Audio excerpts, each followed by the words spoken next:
Marrakesh, Morocco, North Africa, and certainly a different destination. One of the great citadels of the Muslim world, rich in culture and architecture, a shopper's paradise, a fascinating glimpse into Berber culture, with many things to see, to do, and to experience, and a scenic beauty that is diverse and unusual.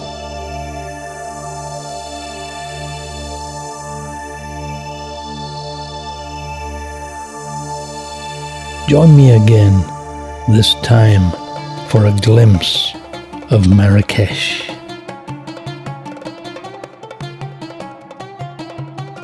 The budget airlines have made this destination available and affordable from many European cities, and €10 gets us quickly to our riad, an inexpensive place to stay in the heart of the Medina, or Old City, that not only had an old city feel to it, but was amazing in its architectural beauty. On arriving, we thought we hadn't been transported by a plane, but a time machine to a different age and a bygone era.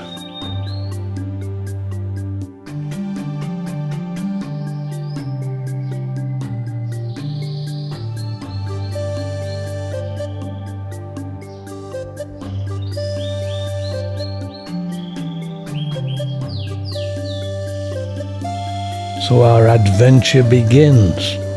My son Nate leading the way with a lazy walk through high-walled alleys, dodging speeding motorbikes and eager shopkeepers, encountering elaborate doorways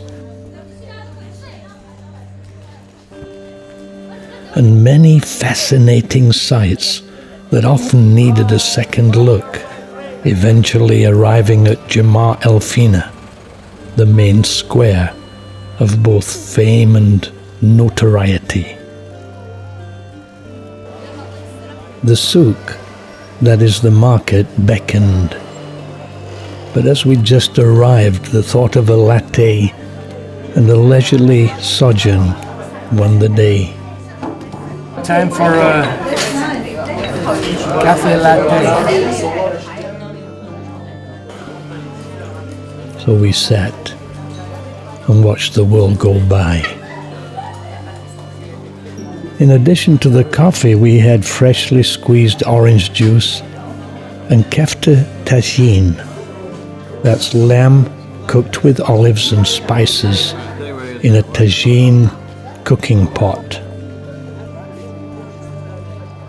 Then we had a walk through the beckoning souk, and I promise you, there are things for sale here that you won't find anywhere else.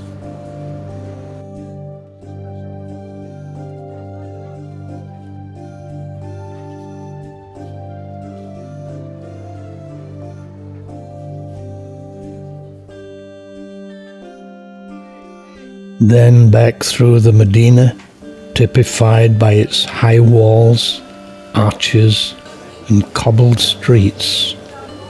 And in Marrakech, curious transport.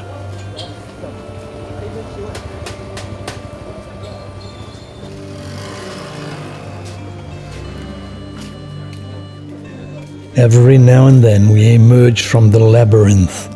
The sun shines down, and all around we experience the Berber culture. Friendly people,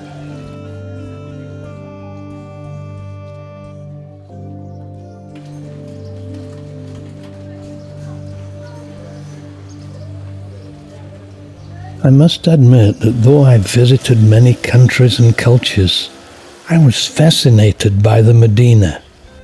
The high walls and lack of windows at ground level, speaking volumes about its history. In past times, security was all important.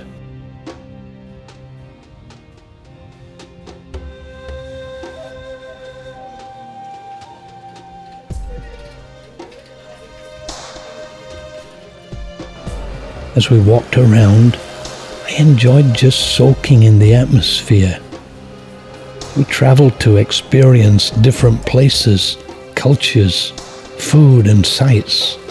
Marrakech has much to offer in every way. Where else will you find a gas station in a doorway? Or sights like this one? I had to stand for a few minutes just to take it all in.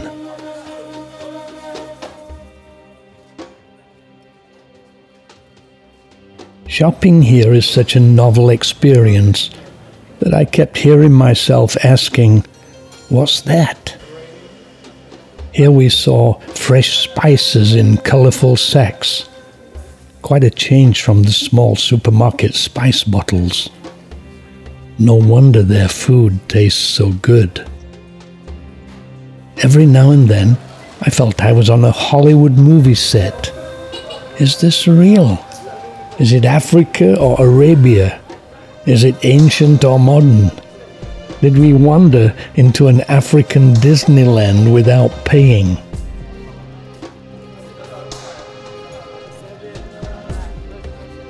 Minutes later, we were in the heart of the souk, the ultimate Arabian shopping mall. Believe it or not, once inside, all sense of direction disappears. Every now and then, we got that déjà vu feeling. But getting lost in here is part of the fun. And on the first day here, a real treat.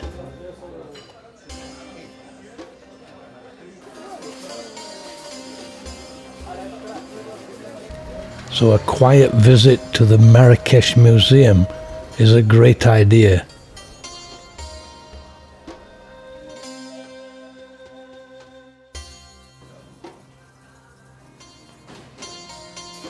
We start the visit with the inevitable coffee and orange juice, then explore inside. The museum is housed in the Dar Menebhi Palace, in the old city centre, and was built at the end of the 19th century. The main attraction is the building itself. Its architecture is the most stunning thing about it. But the museum holds exhibits of traditional Moroccan art, coins and pottery of Moroccan, Jewish, Berber and Arab cultures, though to see the former palace is perhaps the most interesting. The museum's large atrium was originally a courtyard and is now covered, the centerpiece being a very large chandelier-type decoration that is very imposing. The original courtyard columns and mosaics are palatial and give an excellent insight into the bygone splendor of Marrakech. To sit a while and take it all in is a must.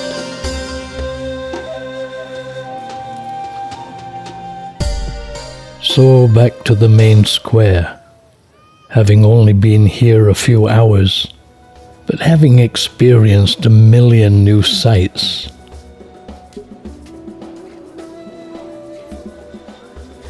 Time for another coffee, this time iced. The 38-degree heat meant fine sprays of water were being emitted above us to cool the air as we enjoyed the view.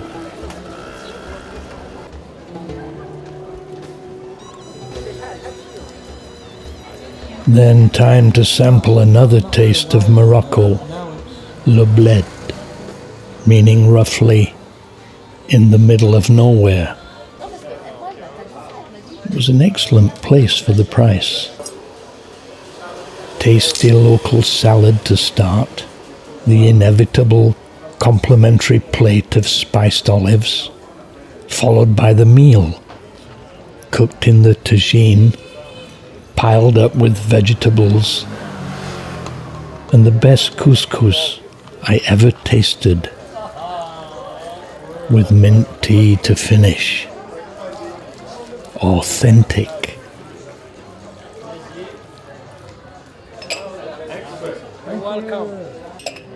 Like a spaghetti in Rome, or a hamburger in Hamburg.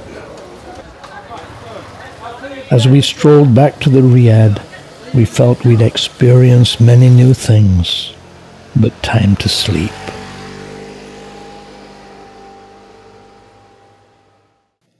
Next day, breakfast in the riad.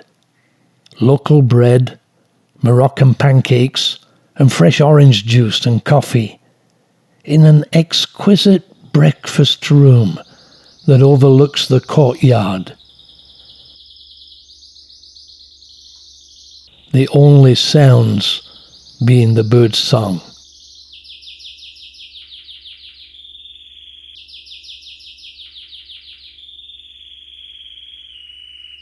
The gardens in the courtyards are beautiful. The pool, trees and plants, columns, finely decorated doorways and windows.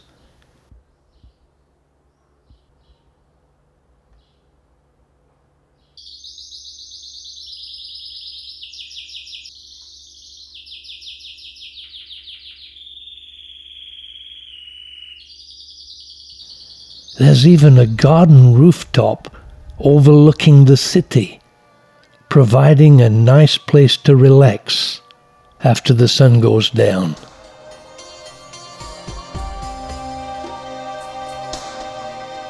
So we begin another day in paradise with coffee overlooking the square, followed by a leisurely walk through the souk. Not so crowded in the morning, so time to take in the sights and enjoy the architecture.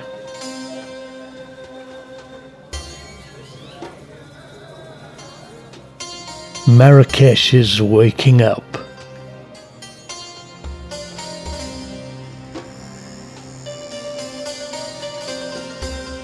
Breakfast still in the air. First port of call was Le Jardin Majorelle, a very interesting place to visit. That is an oasis in the midst of the clamour of Marrakech, and one of the most visited sites in Morocco. It took French painter Jacques Majorelle 40 years of hard work and dedication to create this unique garden in the heart of the city. There are shaded walkways, especially welcome as the days can get very hot on the edge of the Sahara desert. Though there's little grass, there's nevertheless many trees and exotic plants in the sand, making it quite unlike any garden I've ever visited. On the one hand, there are few flowers of the varieties we're used to seeing, but the juxtapositioning of greenery, sand, and primary colors indeed makes it a unique work of art.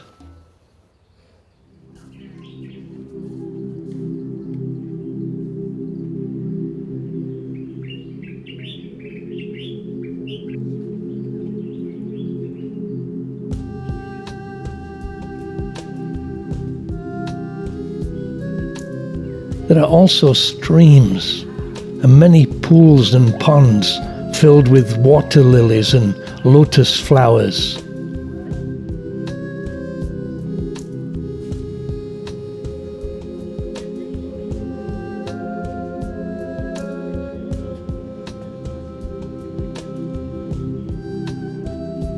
And of course, fountains.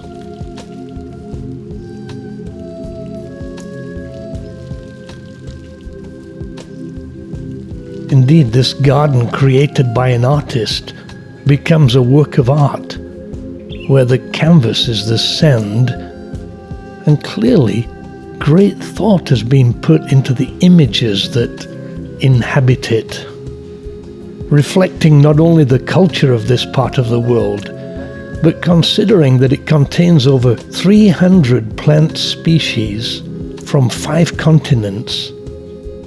It's as if Majorelle partnered with God in this creation.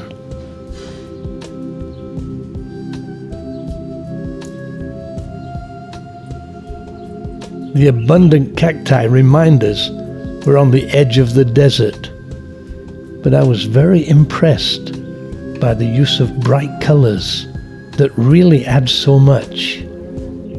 Cobalt blue, red and yellow being prominent. Of course, it has a Moorish style and more than a hint of Art Deco. But it works. So here it is.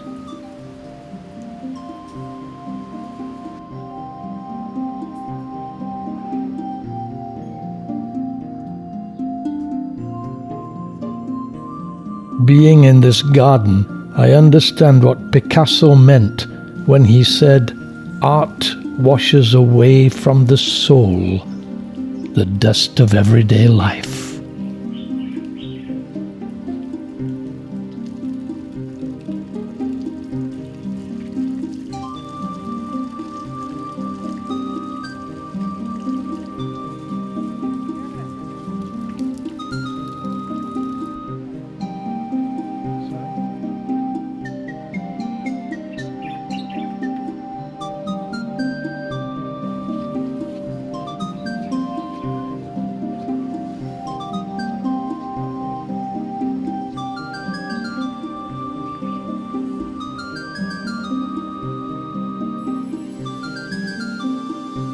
So back to the square, and onto a completely different but fascinating place.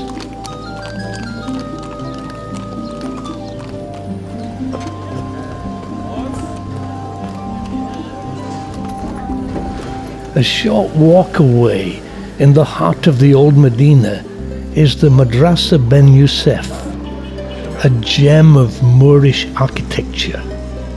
Though relatively small, it's been compared to the Alhambra in Granada, and said to be one of the most beautiful examples of Moorish architecture in the world. Indeed, a great compliment to this place of learning, hidden away in the old city of Marrakech. Above the entrance is the inscription, "You who enter my door, may your highest hopes be exceeded." And the visitor, on leaving, will probably agree. Founded in the 14th century, it was once the largest school in North Africa and is certainly impressive even today. The courtyard is particularly impressive. Colored mosaic walls, elaborate columns and archways, and cedar windows that overlook from above. For a small fee, a skillful calligrapher will paint your name as a souvenir of the visit. The finely decorated, lace-like stucco arches are magnificent. After that, it's time to eat, and we make our way back to Le Bled for another Moroccan treat. It's been another good day, but we wanted to take a trip into the mountains. So after dinner, we went over the street to arrange it with a couple of friendly Berber guys who welcomed Nate to their tribe. Nate apparently bears a striking resemblance to Ali Baba. Then it was time to enjoy Marrakech by night, so off we went to the heart of the city, the Jamaa El Fina square. At night, the square becomes the focal point of life, and just to wander around is fun and fascinating. Plenty of things to see and to buy. There was even the Moroccan version of a pound store, and of course, the juice stalls. Wonderful. They have orange juice and they have lime juice, but I said I want orange and lime. And they said mix is no problem. This is the king of Morocco right here. Plenty of food available, stalls and restaurants, and plenty of shops. Even free Charlie Chaplin movies in French. It's so hot in the daytime that the relative cool of the evening brings out the crowds.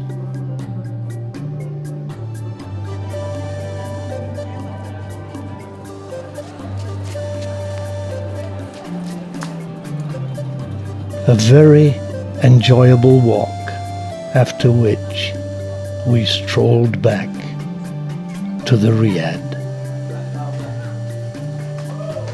Another great day in Marrakech. The long-awaited trip into the mountains. We set out very early in the morning. The Atlas Mountains stretch across the northwestern part of Africa, extending about 1,600 miles through Algeria, Tunisia, and of course Morocco. The Mediterranean to the north, the Atlantic to the west, and the Sahara to the south and east.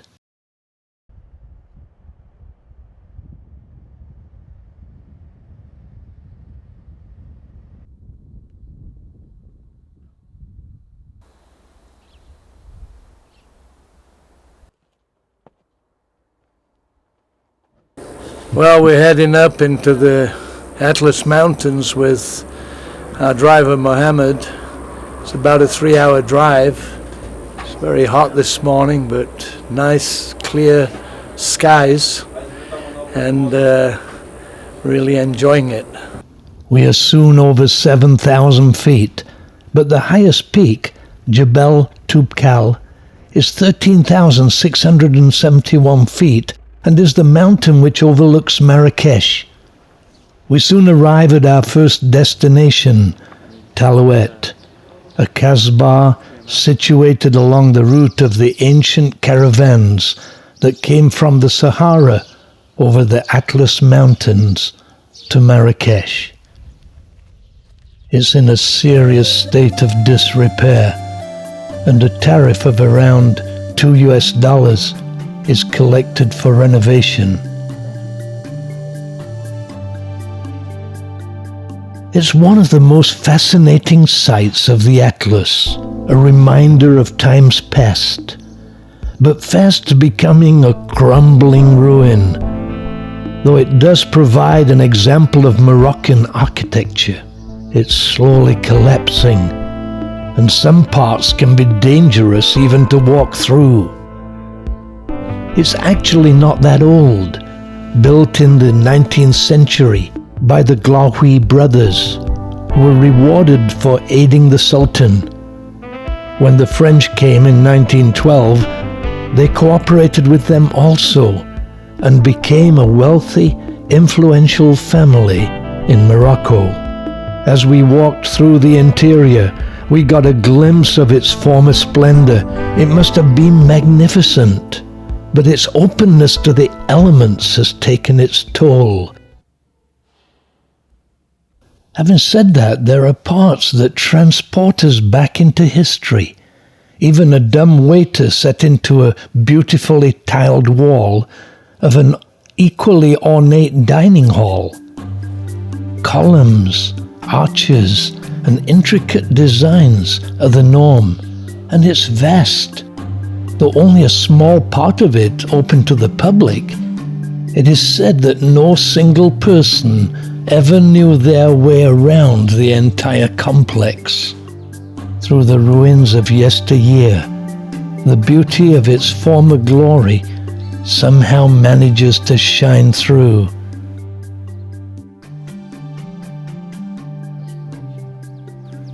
I was very surprised on seeing parts of the interior that are remarkably well preserved, clearly giving insights into the past.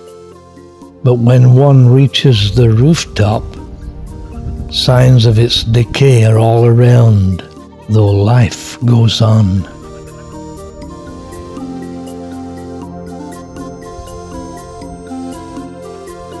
And tourists just look and marvel at it all.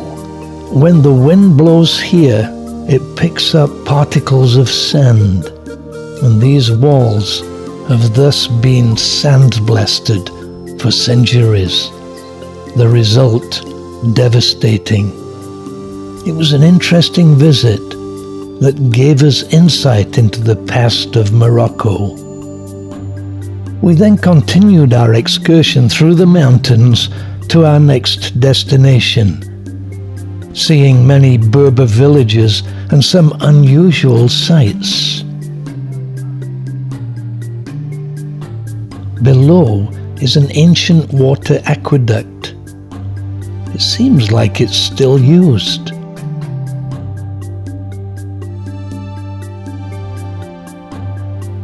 A little farther on, we saw houses hewn out of the cliff face, and many examples of enclosed houses that protected from both weather and bandits, not unlike the style of many of the riads in Marrakech, with enclosed courtyards and walled villages.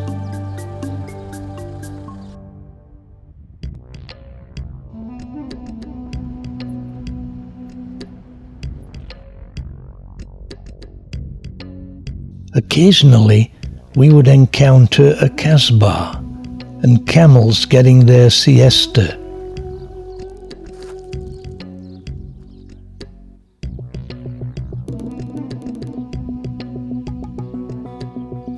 Storks nesting on the turrets.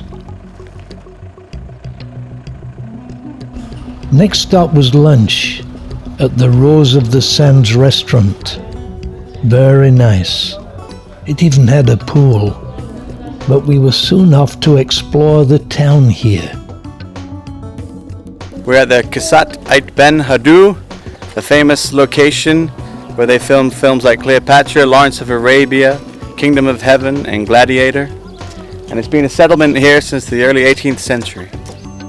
In times past, Ait Ben Haddou was a fortified city situated along the former caravan route between the Sahara and Marrakech. Clearly the hill here provided a great defense from marauders. If it seems familiar, it was featured in such movies as Indiana Jones, Prince of Persia, Sodom and Gomorrah, Jesus of Nazareth, Alexander, The Man Who Would Be King, and the TV series Game of Thrones, to name just a few. Apparently, we just missed Cameron Diaz by a few days. She was filming a new movie here. Time to explore the usual tourist shops. The red walls of the city, built using red sandstone, have given the city the nickname of the Red or Ochre City. The Kasbah is a group of earthen buildings surrounded by high walls. The houses are within the defensive walls, which are reinforced by corner towers. There are actually 4 families still living in this ancient city, and there's a museum of sorts showing what life was like. This giant fortification is made up of 6 forts or kasbahs and nearly 50 palaces, which are individual forts. It's a great example of earthen clay architecture, which is still used in Morocco. It was an interesting visit.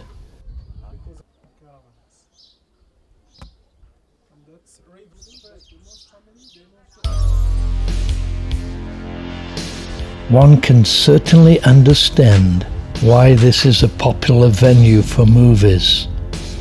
There's hardly a hint of the modern world, but a strong sense of walking in history. We've had a really good time in Marrakesh. The culture is very different, but that has really added to the experience. The food, Moroccan food, we've had it in France and other places before, but it was great to be able to taste the real thing, the authentic Moroccan food, and it was very, very nice. It was great too to be able to just walk around and see the place here. The temperature went up to like 45 degrees, but the humidity was low and it was really bearable and okay. The trip into the mountains was especially good, able to see a different aspect of Moroccan life there, and also to see some of the wonderful palaces and gardens that really, I suppose, epitomize this place. We've had a great time here in Marrakesh. Already on excion.org, Burma, Kashmir in India, ancient Xi'an in China, historic Jerusalem, wonderful Copenhagen, majestic Ladakh, magnifico Barcelona, memories in London, Venice, and 100 more. Take a look